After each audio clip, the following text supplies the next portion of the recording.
Today I want to show you how to cite your sources. We've talked a great deal about citing our sources, and in order to be information literate, we have to know how to do that properly. So we are at the Nature Hill Library homepage, and if you scroll down to Works Cited and click on Easybib, it's going to take us to this website. You can see it's just easybib.com, so you could go that way too. You can see that I've signed in here with my school Gmail, so you'll need to do that. Make sure you use your school Gmail.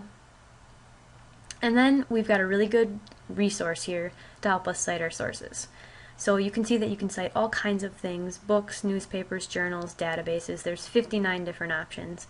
Today I want to show you how to cite a website, but I do want to draw your attention to this option here for database, because we have talked about using databases and many of you probably are using them for your project.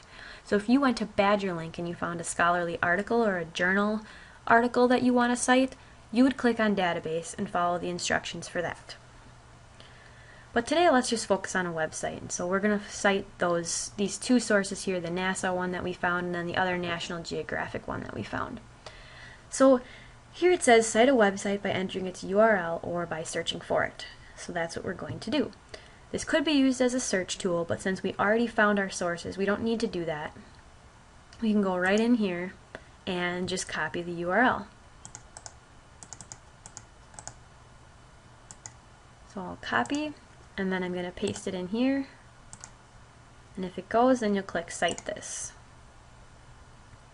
So they look for all the necessary information to cite sources, and it looks like they found everything they needed. They've got the website title, they've even found the author, the date access, so everything looks real good. We also want to look down here at the suggested rating. It says we believe this site is credible. That's good. So we can click Continue. The next thing you want to do is review all of this information. So just double check to make sure that this is what you want. This is what they've found. It's usually pretty accurate, but you just want to double check. If everything looks good, you'll click Create Citation. So now it shows up here. This is the cited source, and that's what would go into your Works Cited page. A couple things that I want to show you here. Sometimes when we use a quote from an article or a website, we need to cite that right inside our writing. We can't just quote exactly what the author said without giving them credit for that specific quote or that specific sentence. So when we quote at the end of a sentence within our writing, those are called parenthetical citations. So if you click on that parenthetical, you can see here that this is the proper way to cite within your paragraph. So if I use a sentence from this website, at the end of that sentence, I'm going to copy and paste this citation. So it looks to me like it's the author's last name inside the parentheses. So that goes inside your writing. It's a really nice tool that it gives you that option. The next thing I want to show you is that this makes a really nice list of the sources that you use. So I'm going to show you another example here. If I cite more than one source, which you're probably going to do if you're writing a nonfiction piece, you can put them both here and it lines it up and makes a really nice works cited page. So let me show you what I mean. First we cited this NASA website. We also found this National Geographic website to be very useful and helpful to us. So we're going to cite this too because we use this. So we'll do the same thing. Copy. Since it's still a website, I can still do this. Paste it in.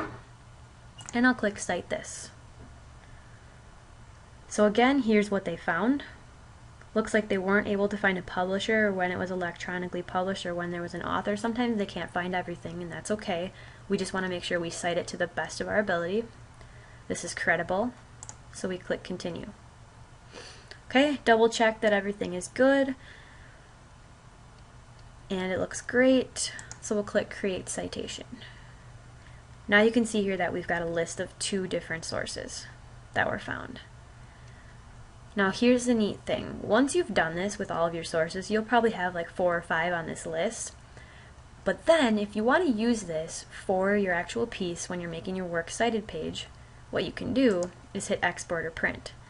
So we can either take it as a Word doc, we can send it to our Google Docs, or we can email it or copy and paste.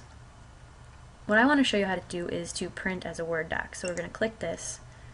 Now we're not actually going to print it, but what we're going to do is download it, and you can see that arrow, it just downloaded here. We're going to download it to a Word doc, and then when it pops up, you'll see that this can just be printed right off and go at the end of your writing piece as your works cited page. So it's very nice, it organizes it for you, and here we go. This is our works cited page at the end of our writing piece.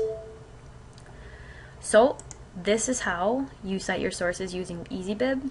I hope this helped you, and I hope you're able to properly cite your sources.